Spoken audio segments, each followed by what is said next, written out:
Evangelical Lutheran कलीसिया में आज का दिन बहुत ही महत्वपूर्ण दिन है, जिसको ऑटोनॉमी पर्व के नाम से जानते हैं।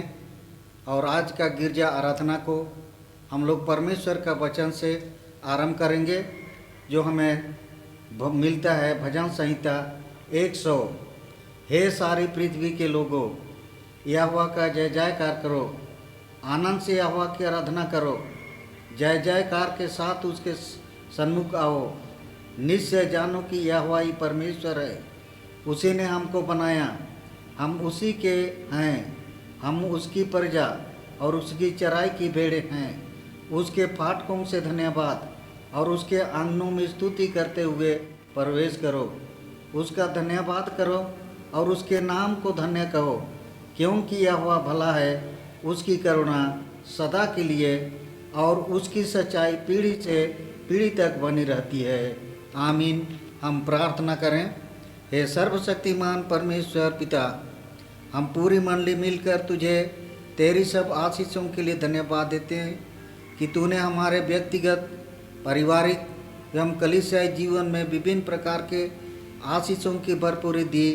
और आज हमारी प्रिय गोशनर कलीसिया के इतिहास की विशेष घटना को एक दूसरे के साथ स्मरण करने, उस पर आनंद मनाने और तेरी महिमा और लोगों की सेवा के निमित्त आत्मसमर्पण के लिए ले पहुंचाया है। हमारी ऑटोनॉमी कलीसिया में विभिन्न प्रकार की समस्या आती हैं, प्रशासनिक, आर्थिक, आध्यात्मिक आदि, परंतु तूने हमें दृढ़ कर स्थिर रखा है, आज हमें यहाँ ले पहुँचाया है। हम धन्यवाद देते हुए प्रार्थना करते हैं कि इस समय भी हमारे मन, विचार और काम को एकत्रित कर, कि यहाँ की यह संगति हमारे विश्वास की दृढ़ता के लिए होने पाए, ताकि आशीषों की पहचान में बढ़ते हुए अपनी जवाबदेहियों को भी पहचानने सके। तेरी महिमा के लिए मसीह यीशु के नाम से आमीन। हम लोग गिरजा आरंभ करेंगे और गीत गाएंगे। साक्षी बानी गीत नंबर 6।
परमेश्वर पिता और पुत्र और पवित्र आत्मा के नाम से आमीन।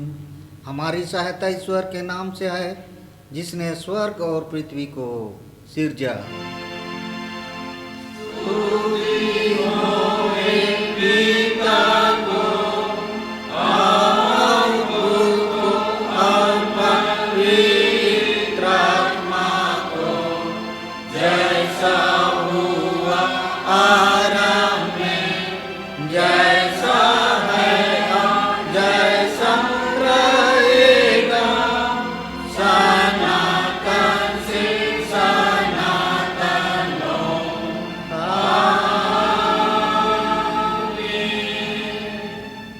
हम ईश्वर के सामने अपने पापों को इस तरह मान लेंगे। हे परमेश्वर, अपनी करुणा के अनुसार मुझ पर अनुग्रह कर, अपनी बड़ी दया के अनुसार मेरे अपराधों को मिटा दे। मुझे भाली भांति धोकर मेरा अधर्म दूर कर और मेरा पाप छुड़ा कर मुझे शुद्ध कर। मैं तो अपने अपराधों को जानता हूँ और मेरा पाप निरंतर मेरी दृष्टि में रहता है। मैंने केवल तेरे ही विरोध पाप किया और जो तेरी दृष्टि में बुरा है वही किया है, ताकि तू बोलने में धर्मी और न्याय करने में निष्कलंक ठहरे। देख, मैं अधर्म के साथ उत्पन्न हुआ और पाप के साथ अपनी माता के गर्भ में पड़ा। देख, तू हृदय की सच्चाई से प्रसन्न होता है और मेरे मन ही में ज्ञान सिखाएगा। जूफा से मुझे शुद्ध कर तो मैं पवित्र हो जाऊंगा। मुझे धो और मैं हिम से भी अधिक श्वेत बनूंगा। मुझे हर्ष और आनंद की बातें सुना, जिससे जो हड्डियां तूने तोड़ डाली हैं वे मगन हो जाएं। अपना मुख मेरे पापों की ओर से फेर ले और मेरे सारे अधर्मों के कामों को मिटा डाल। हे परमेश्वर, मेरे अंदर शुद्ध मन उत्पन्न कर और मेरे भीतर स्थिर आत्मा नए सिर से उत्पन्न कर। मुझे अपने सामने से निकाल ना दे और अपने पवित्र आत्मा को मुझसे अलग ना कर। अपने किए हुए उद्धार का अर्थ फिर मुझसे दे और उदार आत्मा देकर मुझे संभाल। आमीन।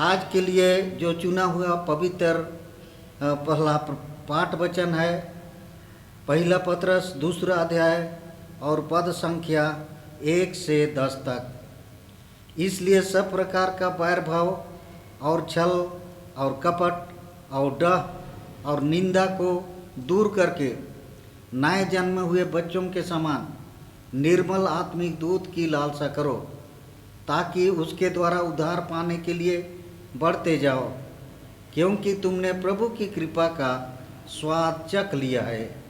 उसके पास आकर, जिसे मनुष्यों ने तो निकम्मा ठहराया, परंतु परमेश्वर के निकट चुना हुआ और बहुमूल्य जीवता पत्थर है।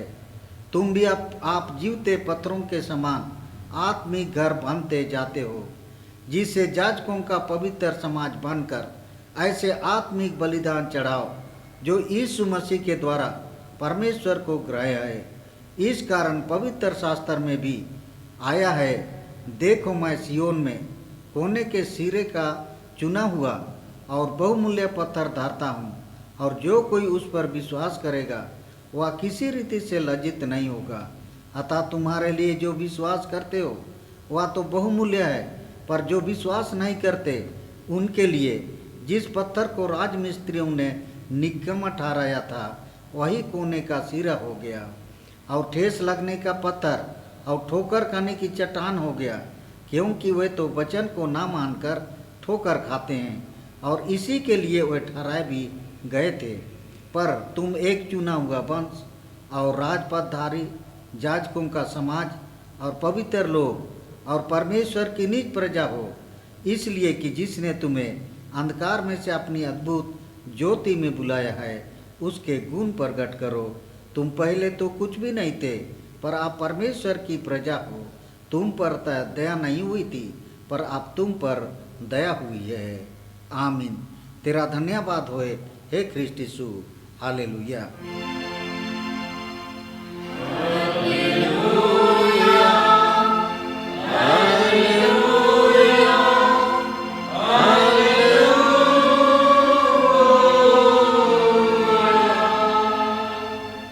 अब हम समस्त कीर्तनी कलीसिया के संग अपने महापवित्र विश्वास मान लेकर यूँ कहें, मैं विश्वास करता हूँ परमेश्वर पिता पर, जो स्वर्ग और पृथ्वी का सर्वशक्तिमान सृजनहार है, और उसके इकलौते पुत्र अपने प्रभु यीशु ख्रीस्त पर, जो पवित्र आत्मा से गर्भ में आया, कुंवारी मरियम से उत्पन्न हुआ, पांतियुस पिलातुस की आज्ञा से दुख उठाया, क्रूस पर चढ़ाया गया, मार गया और गाड़ा गया, पाताल में उतरा, तीसरे दिन मृतकों में से जी उठा, स्वर्ग पर चढ़ गया और परमेश्वर सर्वशक्तिमान पिता के दाहिने हाथ बैठा है, जहाँ से वह जीवितों और मृतकों का विचार करने को फिर आवेगा। मैं विश्वास करता हूँ पवित्र आत्मा पर, एक ही पवित्र ख्रिस्तानी कलीसिया, पवित्रों की संगत पर, पापों की क्षमा, देह की जी उठने और अनंत जीवन पर। आमीन।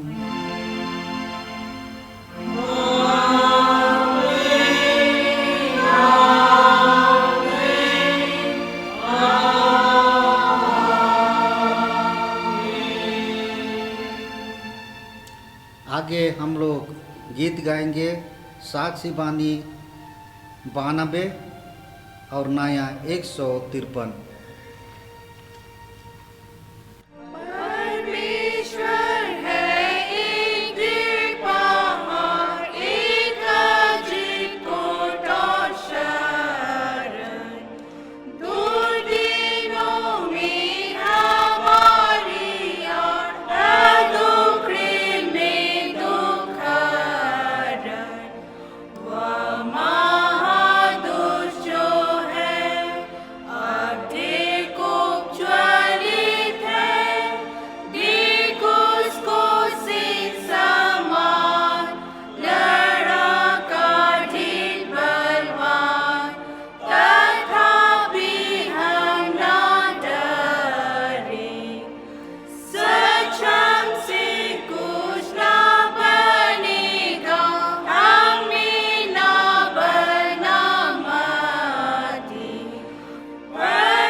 परमेश्वर और उद्धारकर्ता यीशु मसीह की ओर से अनुग्रह और शांति मिलती रहे।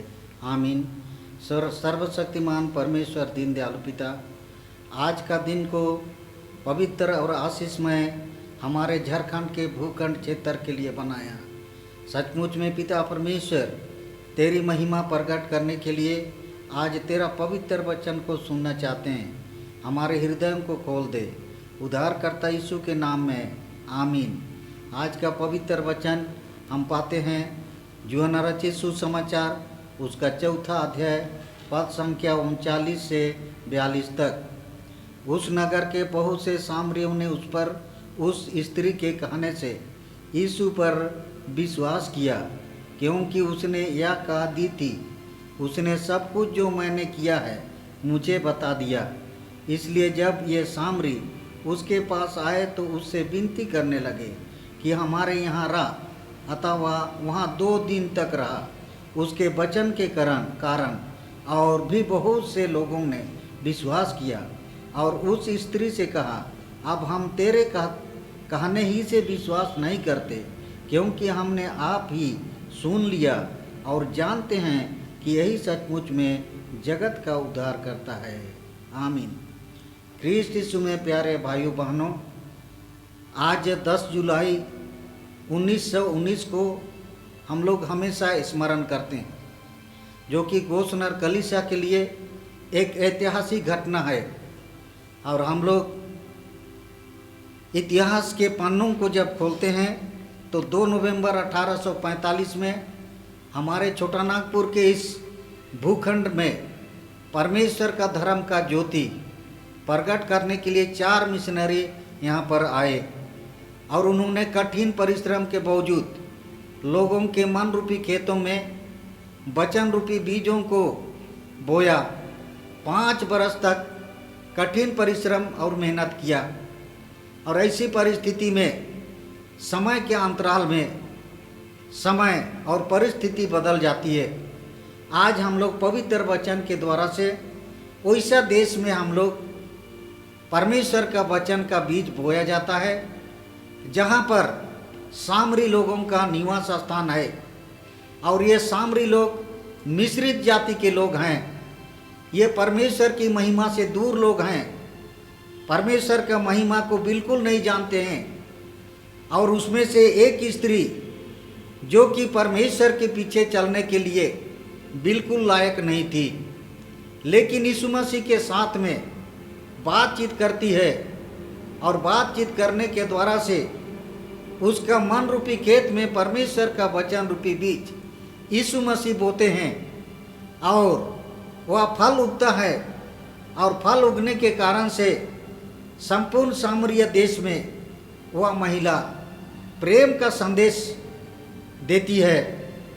और इसमें हम लोग देखते हैं कि संपूर्ण सामरिया देश के लोग, जो कि मूर्ति पूजक देश था, परमेश्वर के महिमा से रहित थे, परमेश्वर का नाम को नहीं जानते थे, परमेश्वर का प्रेम को नहीं जानते थे। ऐसा देश में उस महिला के द्वारा से सुसमाचार का प्रचार हुआ। और आज हम लोग देखते हैं वहाँ के लोग, अब हम तेरे कहने से विश्वास नहीं करते, क्योंकि हमने आप ही सुन लिया और जानते हैं कि यही सचमुच में जगत का उद्धार करता है। ये अपने हृदय की गहराई से और अपने विश्वास के द्वारा से प्रभु यीशु मसीह को ग्रहण करते हैं। और इन्हीं के कहने के द्वारा नहीं, लेकिन स्वयं ही अपना मन अंतःकरण में मुंह से वे लोग स्वीकार करते हैं और हृदय से ग्रहण करते हैं और प्रभु परमेश्वर के सामने अंगीकार करते हैं। और इसलिए आज सामरिया देश के लोग विश्वास करते हैं कि सचमुच में यीशु मसीह उद्धार करता है। ऐसा ही हमारी भी परिस्थिति थी। और इतिहास की घटना में हम गोसनर कलीसिया को 3 ऐतिहासिक युगों में विभक्त किया जा सकता है और जान सकते हैं, जिसमें नंबर 1 जर्मन मिशनरियों का युग, जो कि 2 नवंबर 1845 से 17 जुलाई 1915 तक। दूसरा एंग्लिकन चर्च का युग 18 जुलाई 1915 से 9 जुलाई 1919 तक। और ऑटोनॉमी युग 10 जुलाई 1919 से वर्तमान आगे तक है। यूरोप में 28 जुलाई 1914 में अंग्रेज और जर्मन सरकार के बीच में प्रथम विश्व युद्ध छिड़ गया। क्योंकि भारत में अंग्रेज शासन चल रहा था, इसलिए अंग्रेज सरकार ने भारत में स्थित सभी जर्मन मिशनरियों व गैर मिशनरियों को भारत छोड़ने का आदेश निकाल दिया था। अतः इस आदेश के तहत यहाँ के जर्मन मिशनरियों को भी भारत छोड़ देने का आदेश मिल गया। अतः सभी जर्मन मिशनरियों को 17 जुलाई 1915 में छोटानागपुर को छोड़ देना पड़ा। यह आदेश अचानक निकला था। इस अचानक आदेश के कारण जर्मन मिशनरियों को अपनी प्रिय कलीसिया के लिए कुछ भी व्यवस्था कर पाना संभव नहीं था। अतः इस गंभीर वक्त में अपनी लूथेरन कलीसिया को रांची के एंग्लिकन चर्च के तत्कालीन अति मान्यवर बिशप एफ वेस्टकोट के हाथ कुछ रुपए देकर सुपुर्द कर देने में ही बेहतर समझा। अतः मिशनरियों ने तुरंत 4 लूथेरन सदस्यों का एक सेंट्रल कमेटी का गठन किया और इस सेंट्रल कमेटी के साथ सारी कलीसिया की जिम्मेवारी बिशप वेस्टकोट के कंधे पर रखकर यहाँ से चले गए। इसी उपरोक्त घटना एवं तिथि के बाद जर्मन मिशनरियों का युग गोस्नर चर्च में समाप्त हो गया। एंग्लिकन कलीसिया का युग 18 जुलाई 1915 से 10 जुलाई 1919 तक मान्यवर बिशप वेस्टकोट ने सेंट्रल कमेटी के सहयोग से छोटानागपुर के लूथेरन कलीसिया के स्कूलों, मंडलियों तथा न्याय संस्थाओं का संचालन करना शुरू कर दिया। इस सेंट्रल कमेटी के निम्नलिखित सदस्य थे: पादरी हनुकदत्तो लाकड़ा अध्यक्ष, श्री पीटर हुरा सचिव, श्री डीएम पाना सदस्य, श्री निर्मल सोय सदस्य। सन 1915 से 1917 तक तो बिशप वेस्टकोट ने बड़े विश्वासता के साथ लूथेरन कलीसिया की चरवाही की, परंतु पीछे उसके दिमाग में भेड़ चुराने की भावना जाग उठी। उसने परिस्थिति और वक्त को ठीक से पहचाना और कहा कि अभी लोहा गर्म है, इसे पीट कर अपनी इच्छा के अनुसार कुछ भी बनाया जा सकता है। अतः उसने एक तकनीकी चाल चली। उसने लूथेरन चर्च की पत्रिका घरबंधु में एक लेख छापना शुरू कर दिया था, जिसमें 3 मुख्य बिंदुओं पर प्रकाश डाला जा रहा था। लूथेरन चर्च और एंग्लिकन चर्च दोनों ही प्रोटेस्टेंट चर्च कहलाते हैं। नंबर 2, दोनों चर्चों का एक ही पवित्र धर्मशास्त्र बाइबल है, जिस पर दोनों चर्चों का एक ही आस्था है। नंबर 3, दोनों चर्चों का सिर्फ 2 ही सैक्रामेंट है, अर्थात पवित्र बपतिस्मा और पवित्र प्रभोज का सैक्रामेंट है। अतः इसी परिस्थिति में लूथेरन कलीसिया को एंग्लिकन चर्च में शामिल हो जाने में कोई दोष या हानि नहीं हो सकती है। इसी उपरोक्त वातावरण में 1918 के उत्तरार्ध में भारत की नेशनल मिशनरी काउंसिल की एक बैठक कलकत्ता के श्रीरामपुर में हुई थी। इस बैठक में छोटानागपुर के लूथेरन चर्च की ओर से श्री पीटर हुरत और श्री निर्मल सोय प्रतिनिधि सदस्य के रूप में उपस्थित थे। इस सभा में मान्यवर बिशप वेस्टकोट ने एक प्रतिवेदन पढ़ा, जिसमें बताया गया था कि छोटानागपुर लूथेरन कलीसिया, जिनकी संख्या 97,000 है, अब वे एंग्लिकन कलीसिया में शामिल होना चाहते हैं। इस प्रतिवेदन के समाप्त होते ही हमारे दोनों प्रतिनिधियों ने इसका कड़ा विरोध किया। इन दोनों के कड़ा विरोध करने पर नेशनल मिशनरी काउंसिल ने एक जांच कमीशन का गठन किया, ताकि यह कमीशन जाकर सही स्थिति का जायजा ले सके। इस जांच कमीशन में 4 सदस्य थे, जिनमें 2 भारतीय और 2 विदेशी सदस्य थे।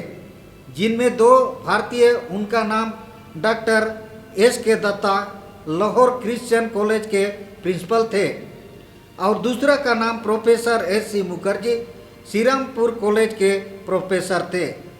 जिन दो विदेशी सदस्य थे, उनमें एक का नाम डॉक्टर पेल्ट जबलपुर से मिशनरी जे जेट होज रिजंट बियॉन्ड मिशन सिवान बिहार से आए थे।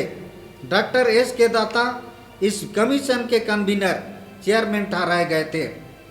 यह जांच कमीशन फरवरी 1919 में रांची आ पहुंचा। इस जांच कमीशन ने छोटानागपुर के लुथेरान कलीसिया के भौगोलिक सामाजिक पृष्ठभूमि पर नजर डाली और इसके अनुसार ही दो दलों में होकर जांच करने का निर्णय लिया। पहला दल, जिसके सदस्य थे डॉक्टर एस के दत्ता, मिशनरी जे जेड होज थे, इन्होंने उत्तरी पश्चिमी क्षेत्र में जांच किया। और दूसरा दल, जिनके सदस्य प्रोफेसर एस सी मुखर्जी और डॉक्टर फेल्ट थे, इन्होंने दक्षिणी पूर्वी क्षेत्रों में जांच किया।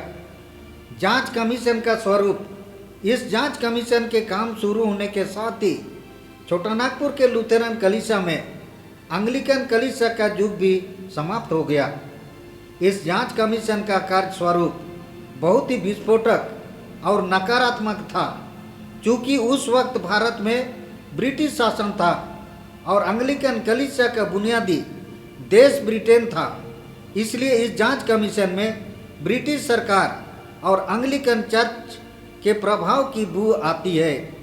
ये प्रतिनिधि जांच कमीशन की सभा में बोलते थे, अब तुम्हारे जर्मन मिशनरी लोग पुनः वापस नहीं आवेंगे। ऐसी परिस्थिति में तुम्हारे पुरोहितों, प्रचारकों, स्कूल के शिक्षक शिक्षिकाओं का वेतन कहाँ से आएगा? तुम्हारा मिशन हाता, गिरजाघर, बंगला, सब विद्यालय भवन गिर कर धराशायी हो जाएंगे।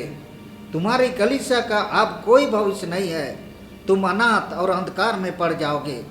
अतः बेहतर यही होगा कि आप सब लुथेरन लोग आप अपने पड़ोसी के अंग्लिकन कलीसिया में शामिल हो जाओ।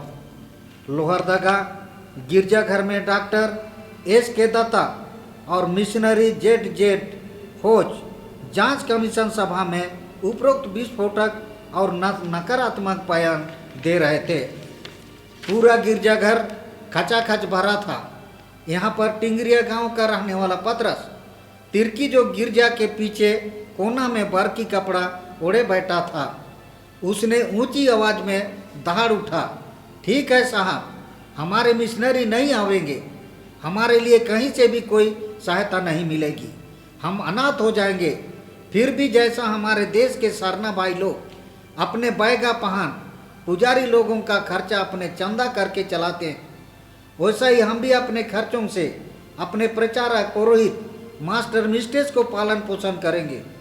और अगर हमारे गिरजाघर धंस के धराशायी हो जाए तो हम पेड़ के छांव में गिरजा करेंगे, मगर हम लुथेरान ही बने रहेंगे। इतना सुनते ही डॉक्टर एस के दाता उसके सन्मुख जा पहुंचा और प्रशासनात्मक ढंग से पूछा, तो क्या तुम ऑटोनॉमी चाहते हो? प्रत्युत्तर में पतरस तिर्की ने कहा, हम ऑटोनॉमी फोटोनॉमी कुछ नहीं जानते हैं, हम सिर्फ इतना ही कहते हैं कि हम अपने खर्चों से अपनी कलीसिया को चलावेंगे। इस पर लोगों ने पतरस को समझा दिया कि जो कुछ तुम बोल रहे हो उसी को ऑटोनॉमी कहते हैं। यह सुनकर पतरस ने दृढ़तापूर्वक और ऊंचे स्वर से बोल उठा, तो हम वही चाहते हैं। यह सुनते ही डॉक्टर एस के दाता ने जेब से नोटबुक निकाला और यह लिख दिया कि यहाँ के लोग ऑटोनॉमी चाहते हैं।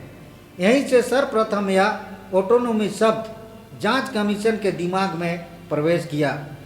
उधर दक्षिण पूर्वी क्षेत्र के लुथेरान जनता से भी एक आवाज़ थी कि हम किसी भी कीमत पर दूसरी कलीसिया में नहीं जाएंगे, वरन हर हालत में हम लुथेरन बनकर ही रहेंगे।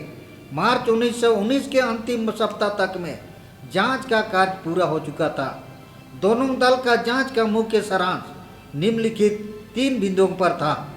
छोटानागपुर के लुथेरन लोग हर हालत में अपने लुथेरन विश्वास में जीने मरने चाहते हैं।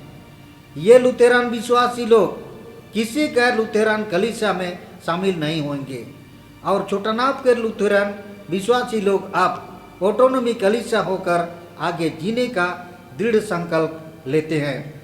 जांच कमीशन का विस्तृत रिपोर्ट को उस वक्त के घरबंधु पत्रिका 1919 के अप्रैल माह के पेज 60 और 62 में और 1919 के मई माह के पेज 66 और 69 में प्रकाशित किया गया था।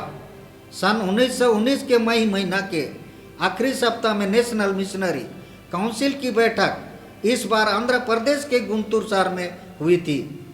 इसी बैठक में जांच कमीशन का प्रतिवेदन एवं सिफारिश प्रस्तुत किया गया।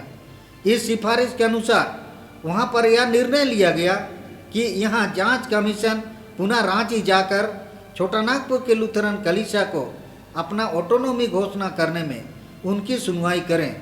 इसी सभा में यह भी निर्णय लिया गया कि दिनांक 10 जुलाई 1919 के दिन वहां पर ऑटोनॉमी की घोषणा की जाएगी। इस उपरोक्त निर्णय से आंध्र एवेंजेलिकल लूथरन चर्च के अमेरिकन लूथरन मिशनरियों को अत्यंत खुशी हुई। अतः उन्होंने अपना एक मिशनरी संभवतः डॉक्टर ओबराली को रांची भेजा ताकि वह छोटानागपुर के लूथरन विश्वासियों को ऑटोनॉमी घोषणा में प्रोत्साहित करें और उन्हें आर्थिक सहायता करने में आश्वासन दे सके। उपरोक्त निर्णय के अनुसार जांच कमीशन 7 जुलाई 1919 को पुनः रांची आ पहुंचा और यहाँ के सेंट्रल कमेटी के साथ 8 और 9 जुलाई तक विचार विमर्श किया। इसी बीच रांची में अमेरिकन मिशनरी की गतिविधि ऑटोनॉमी घोषणा के लिए जोर पकड़ रही थी। 9 जुलाई संध्या तक में पूरी कलीसिया के प्रतिनिधि रांची पहुंच चुके थे।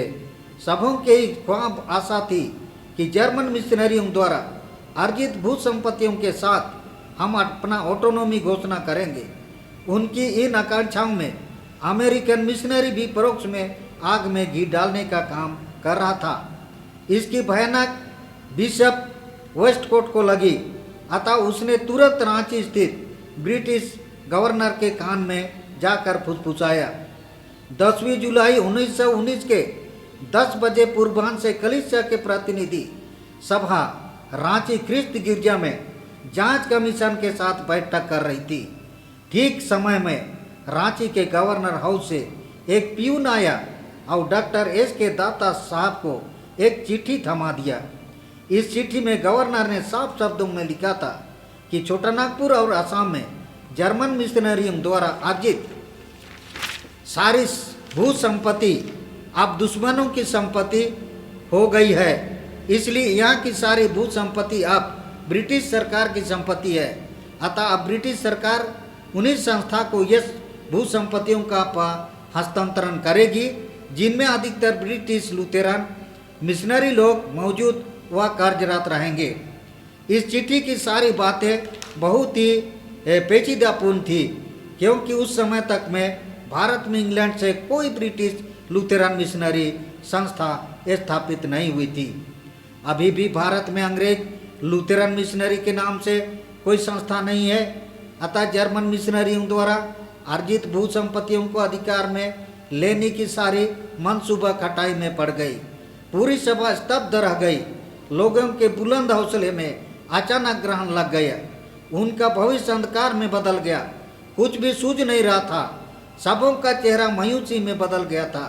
वे निराशा के गाड़े में ढकेल दिए गए थे। उनके बीच एक कठिन प्रश्न खड़ा हो गया था, क्या अब वे भू संपत्ति के साथ अंग्लिकन कलीसिया में शामिल हो जाएं या भू संपत्ति रहित होकर ही ऑटोनॉमी की घोषणा करें। लूथरन विश्वास भू संपत्ति के बीच में युद्ध या संघर्ष चल रहा था। चारों ओर निराशा छाया हुआ था। इसी घोर निराशा के माहौल में सभा में उपस्थित किसी एक भाई को पवित्र आत्मा ने उभारा। अतना उसने बड़ी ऊंची आवाज में डॉक्टर मार्टिन लूथर द्वारा रचित प्रसिद्ध गीत को, जो वर्तमान हमारे साक्षी बानी गीत नंबर 153 में मिलता है, उसका चौथा पद को गाने लगा। जो वचन है हमारे साथ उसको कौन हमसे लेगा। हमको क्रिस्त यीशु मन प्राणोनाथ आत्मा के दान भी देगा। तो ले जो चाहता है, जो कुछ पृथ्वी है, धन घर दे, मन गुमान सब कुछ है नासमान, राज हमको तो भी होगा। इस गीत के पहली पंक्ति को सुनते ही सभा के सारे लोग बड़े जोरों की आवाज़ों में गाने शुरू कर दिए। इस गीत के लहर ने लोगों के हृदय को स्पर्श किया। उनमें एक नई उत्तेजना, एक नई शक्ति, सामर्थ्य, जोश और साहस का संचार हुआ। गवर्नर की चिट्ठी से उत्पन्न सारी अड़चनें, अंधकार और निराशा उनके बीच में से समाप्त हो गया। अतः उन्होंने उस नए उमंग, साहस और नए दर्शन के साथ आगे ऑटोनॉमी घोषणा करने के लिए अपने में दृढ़ संकल्प कर लिया। अतः सेंट्रल कमेटी ने पादरी हनोदत्त लाकड़ा की अध्यक्षता में घोषणा पत्र तैयार किया, जिसको श्री पीटर उरद ने लिखा और कलीसिया की प्रतिनिधि सभा की उपस्थिति में 10 जुलाई 1919 को दिन के 2:30 बजे अपराह्न में जांच कमीशन के सामने पढ़कर घोषणा कर दिया और इस कमीशन के कन्वीनर डॉक्टर एस.के. दाता के हाथ इस घोषणा पत्र को सुपुर्द कर दिया। इस घोषणा पत्र को पढ़ते समय सारी सभा उठ खड़ी हुई और घोषणा पत्र पढ़ना समाप्त होती जिन डोर्प द्वारा रचित प्रसिद्ध गीत जो हमारे साक्षी बानी नंबर 147 से मिलता है को गाया गया। यीशु आगे जा, स्वर्ग का मार्ग दिखा, हमसे और विलम्ब न पड़े, हर एक तेरे पथ में बढ़े, अपना हाथ बढ़ा, हमको खींच चला, मन में ढाढ़स डाल, उसको थाम संभाल, कि जब संकट हम पर आवे कोई ना निराश हो जाए। जग में है संगार, स्वर्ग में शुभ विश्राम, प्रभु जीवन भर हम पर दृष्टि कर, हमको घेरे तेरी दया, और जब जीवन काल बीत गया स्वर्ग में अपने पास हमको दे निवास। इस उपरोक्त गीत को गाने के बाद सारी सभा बैठ गई और आगे की कार्रवाई शुरू हुई और हमारे पंजिका में हर साल इस घोषणा पत्र को प्रकाशित किया जाता है। फिर भी इस ऑटोनॉमी घोषणा के महत्वपूर्ण घटना को उल्लेख करते हुए इस पुस्तक में इस घोषणा पत्र को लिखना बेईमानी, बेवकूफ़ी और नासमझी होगी, क्योंकि यह घोषणा पत्र पूरे ऑटोनॉमी इतिहास की जान, सर्वोच्च बिंदु और उत्तम सिर और सार है। अतः इस पुस्तक की भावना में होकर इस घोषणा पत्र को नीचे प्रस्तुत किया जा रहा है। आगे पाठकों से नम्र निवेदन है कि इस घोषणा पत्र को बड़े उत्साह और दृढ़ संकल्प के साथ पुनः पढ़ने की कोशिश करें। आशा है इससे आपको पुनः नई प्रेरणा एवं उत्तेजना मिलेगी। ये हमारे घोषणा कलीसिया की घटना है। आइए हम लोग आज का इस घोषणा को मंडली उठ जाएंगे और एक साथ मैं कहूँगा और हाथ उठाएंगे। ऑटोनॉमी घोषणा पत्र 10 जुलाई 1919 अपराह्न 2:30 बजे दिन छोटा नागपुर और लुथेरन मंडली के प्रतिनिधियों के निर्णय ईश्वर की महान अनुग्रह से, इसलिए कि अब जांच कमीशन ने हम सबों को सुनाया है कि गवर्नर जनरल इन काउंसिल किसी प्रकार से बिहार और उड़ीसा के गवर्नर एवेंजेलिकल लुथेरन मिशन को संपत्ति किसी ऐसे मिशन सभा को स्वतंत्र करने को मंजूर नहीं करती है जिस सभा में अधिकतर ब्रिटिश तत्व नहीं है, अथवा ऐसी सभा को भी जिसका अधिक कारोबार ब्रिटिश छोड़ अन्य अंग से चलाया जाता है। हम लोग किसी ब्रिटिश लुथेरन मिशन सभा को नहीं जानते हैं जो कि हिंद सरकार के उपरोक्त शर्तों को पूरी कर सके। अतः हम सेंट्रल कमेटी के सदस्य और सारे छोटा नागपुर असम लुथेरन मंडली के प्रतिनिधिगण नम्रता पूर्वक यह प्रकट करते हैं कि हमारे पुरखाओं और हमारे ग्रहण किए बहुमूल्य लुथेरन विश्वास की रक्षा करने को और हमारे छोटा नागपुर के लुथेरन मंडली के इतिहास में कठिन समस्या हमारे सामने उपस्थित है, उसे निरूपण करने को हम घोषणा करते हैं। हमारे पीछे पीछे मंडली कहेंगे, हम अपनी मंडली का कार्य निर्वाह के लिए आत्मशासन का कठिन भार अपने ऊपर लेने को तैयार हैं। हम अपनी मंडली का कार्य निर्वाह के लिए आत्मशासन का कठिन भार अपने ऊपर लेने को तैयार हैं। हम अपनी मंडली का कार्य निर्वाह के लिए आत्मशासन का कठिन भार अपने ऊपर लेने को तैयार हैं। हाँ हाँ। हाथ डाउन करेंगे इस दृढ़ आशा और भरोसा के साथ कि हमारा विश्वास है कि सरकार हमारे विद्यालयों के लिए आर्थिक सहायता प्रदान करेगी। उस समय लो जबकि हम जवाबदेही का पूरा भार अपने ऊपर ना ले सके और यह ख्याल करके भी कि ट्रस्टी जो ठहराए जाएंगे सो छोटा नागपुर और असमाज लुथेरन कलीसिया के भलाई और लाभ के लिए हो ही केवल सारी संपत्ति रखें। नेशनल काउंसिल मिशनरी काउंसिल कृपया एक छोटा नागपुर लुथेरन शिक्षा संबंधी परामर्श सभा सृष्टि करे जो कि सरकार के आगे हमारे स्कूलों के लिए जवाबदेही रहे। उस सभा का परामर्श लेकर हमारे सेंट्रल कमेटी का कार्य करेंगे। सभा शिक्षा विषयक बातों पर परिचालन करे। उक्त बोर्ड व सभा उन स्कूलों या विद्यालयों के लिए जहां तक बन पड़े शक्ति भर धन और संपत्ति जमा करे। सेंट्रल कमेटी के सदस्यगण SD Lakra president, Shri Peter Hura secretary, reverend Isa Keka member, Shri Kristogiri Tirkey member, Shri Nirmal Soy member तथा मंडली के 79 सदस्यों के नाम।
प्रार्थना करें।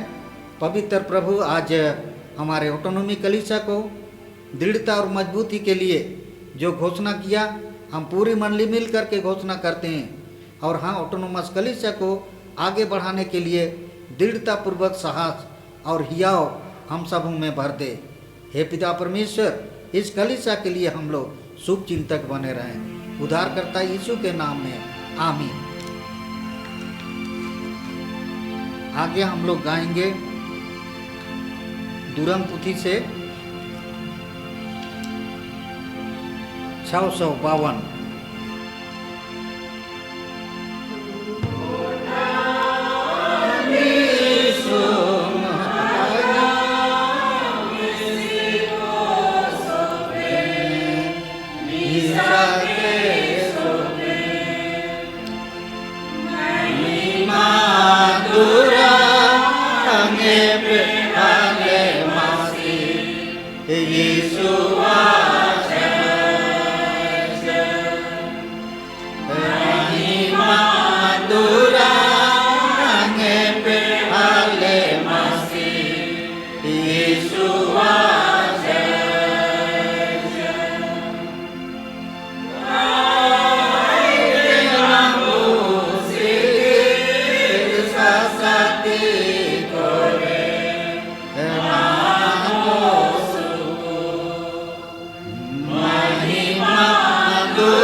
हम प्रार्थना करें।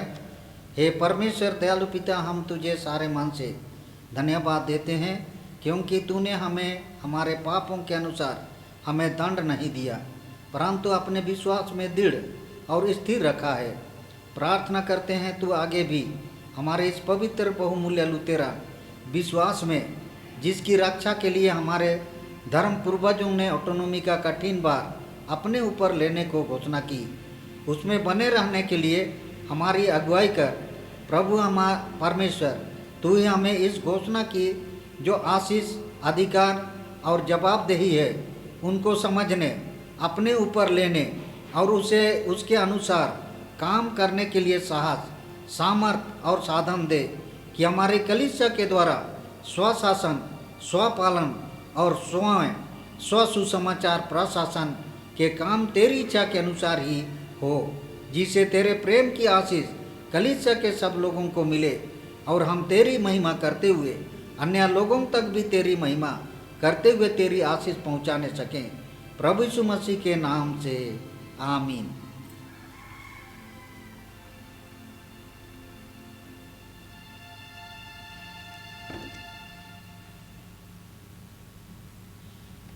हम एक साथ प्रभु की प्रार्थना से प्रार्थना करें।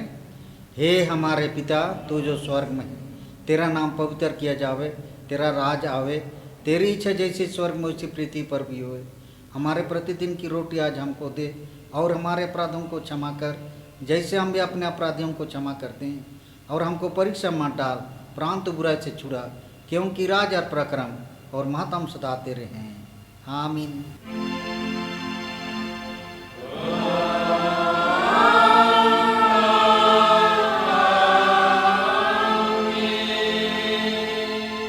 आप त्रिएक परमेश्वर का आशीर्वाद विश्वासी और दीन मन से मन ली ग्रहण करें। त्रिएक परमेश्वर पिता तुझे आशीष देवे और तेरी रक्षा करे। परमेश्वर अपना मुंह का प्रकाश तुझ पर चमकावे और तुझ पर अनुग्रह करे। परमेश्वर अपना मुंह का प्रकाश तुझ पर चमकावे और तुझे कुशल देवे। आमीन।